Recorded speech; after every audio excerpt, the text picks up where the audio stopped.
Alors, le Centre de services de justice réparatrice est né il y a 10 ans. En fait, c'est un organisme qui a reçu ses lettres patentes le 11 septembre 2001. Une date symbolique qui n'était pas voulue, mais je trouve que c'est assez significatif. Et c'est né, en fait, de la rencontre de deux personnes, un aumônier de prison, David Chance, qui était ménonite, qui avait entendu parler déjà de la justice réparatrice par le réseau ménonite. En fait, ils avaient commencé des face-à-face un petit peu dans l'Ouest canadien. Et lui, en fait, il avait déjà commencé ce genre de choses en prison. Et il avait vu les effets positifs. Mais il n'avait pas forcément continué parce que ce n'était pas forcément évident à organiser, d'aller trouver des personnes qui correspondaient. Parce que c'est des rencontres entre des détenus et des victimes de crimes apparentés. Et l'autre personne fondatrice, c'est Thérèse de Villette, qui est une religieuse xavière qui a vécu au Tchad. Et elle a dû fuir le Tchad parce qu'une de ses consoeurs a été tuée. Et donc elle arrivait avec cette culpabilité parce qu'elle avait été tuée à sa place en fait. Donc elle vivait ça difficilement comme victime et en arrivant au Québec, elle a entendu parler de la justice réparatrice. Et elle s'est dit, mon Dieu, c'est exactement ça dont j'ai besoin.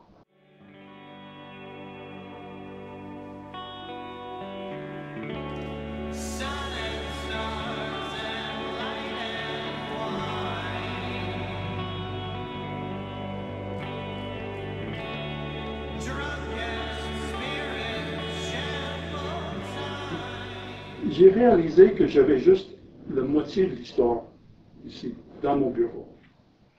L'autre moitié, c'est dans la communauté. J'écoutais beaucoup les détenus à ce moment-là avec une écoute un peu frustrée. Parce que je voulais vraiment, moi en tant que pasteur, avant que je sois engagé comme aumônier, là, dans la communauté, quand on a un conflit ou une difficulté, bon, on va essayer de rassembler le monde ensemble, puis on va essayer de dialoguer. Mais là, avec la réalité, l'homme qui est en prison, puis la victime, avec les murs qui sont tellement hauts, là, ça garde les personnes dehors autant que ça garde les personnes en dedans. Ça sépare la communauté d'une façon vraiment grave. Alors, le souhait ou le désir, ça a commencé là. Quand j'étais engagé comme aumônier en 88, j'étais confronté avec une certaine réalité. Les hommes, après une quinzaine d'années en prison, tu penses souvent à ta victime, tu penses à toutes les conneries que tu as faites, toutes les personnes que tu as blessées. Et puis, il y a comme un désir de ton cœur, tu aimerais bien parler avec quelqu'un. Et puis, à ce moment-là, comme on dit, ça n'a pas tombé sur les oreilles de sourd. C'était une prière de mon cœur. Seigneur, tu m'as appelé ici comme aumônier, mais est-ce que c'est possible de faire quelque chose?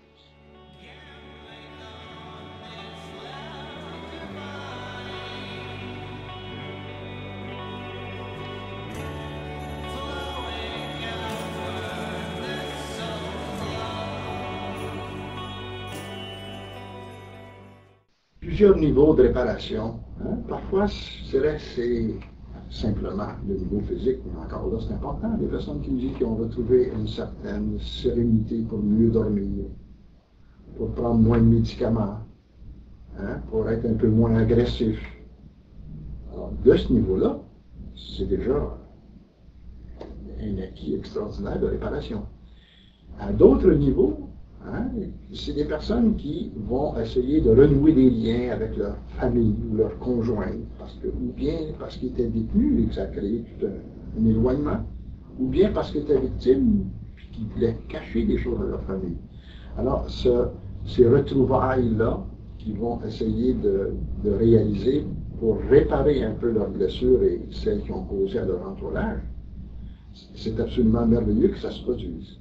On peut dire aussi pour les détenus ou la ligne que le retour en société sera bien mieux préparé quand ils vont chercher à réparer le tort causé de façon un peu plus large, je dirais, à la société.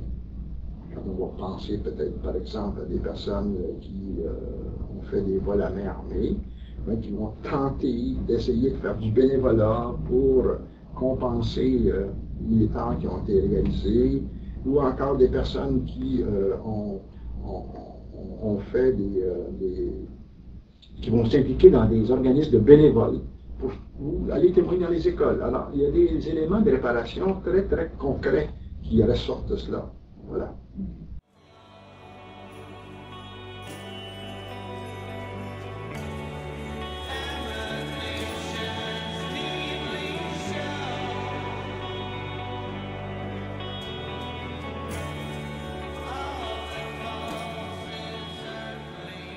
Des plus belles expériences, et ça arrive à peu près à chacun des groupes que j'ai animés.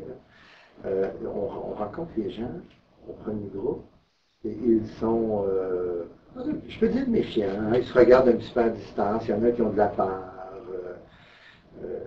du doute aussi, de la timidité, puis aussi parfois de la colère.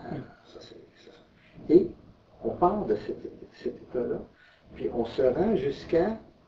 Moi, j'ai observé là, des gens parfois, des agresseurs et des victimes, qui s'identifient dans leur vécu parce que finalement, la souffrance humaine, qu'elle ait pris la forme d'agression ou de subir l'agression, il y a quelque chose qui se rejoint à quelque part. Et c'est cette communion-là de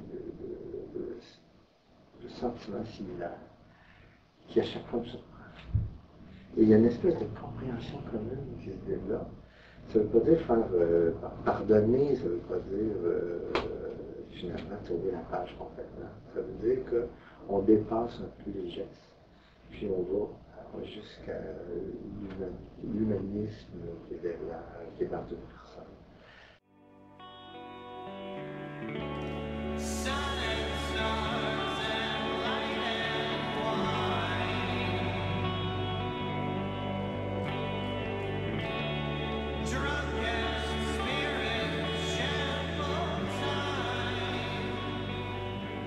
À un certain moment, j'ai eu une invitation à participer à une rencontre détenus-victimes à l'établissement Archambault.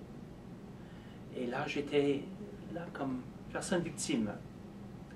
Et ce qui m'a beaucoup touché, c'est que certaines des personnes incarcérées me donnaient des très bons conseils par rapport à comment gérer la souffrance que moi-même j'éprouvais. Et cela m'a dit, il y a quelque chose à découvrir, à approfondir. Et alors j'ai été davantage impliqué au début comme représentant de la communauté lors des rencontres détenus-victimes. Et ensuite, on m'a invité d'animer certaines séries de rencontres. Et j'ai été témoin de transformations extraordinaires. Je dirais même des miracles de libération intérieure, de guérison, à la fois chez les personnes victimes que chez les personnes incarcérées. C'est à quel point les personnes victimes et les personnes incarcérées, tout en manifestant une grande méfiance les uns et les autres au début, pouvaient éventuellement, au fur et à mesure que la démarche progressait, une certaine similarité dans l'expérience. À la fois, les personnes victimes et les personnes incarcérées découvraient que les uns et l'autre se trouvaient dans une sorte de prison intérieure et que cette rencontre, cette démarche de transparence les aidait les uns et les autres de sortir de cette prison intérieure.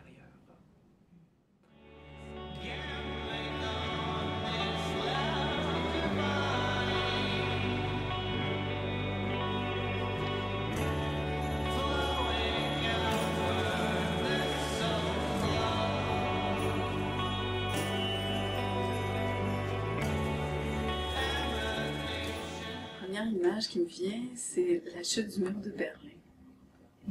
Comme une fin de l'empêchement de se toucher, de communiquer, d'aller l'un vers l'autre. Il y a beaucoup de gens en Allemagne qui ont souffert de cette séparation-là. Et bon, quand le mur est tombé, ça n'oblige pas les gens à communiquer, mais ça leur permet de le faire s'ils désirent le faire. Mais l'image que j'ai eue, parce que j'ai participé à un RDV, on a tous été victimes de quelque chose au moins une fois dans notre vie.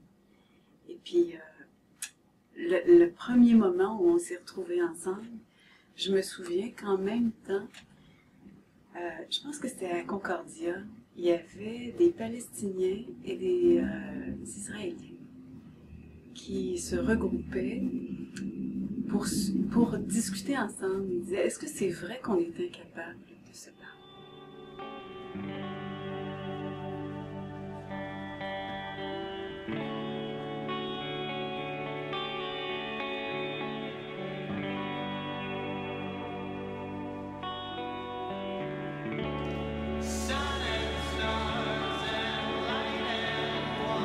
Il y a eu des hauts et des bas dans les 10 années. Moi, je suis arrivé une année après la fondation.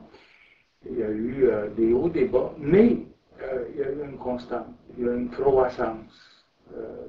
Et on est maintenant reconnu par beaucoup de gens comme un centre important.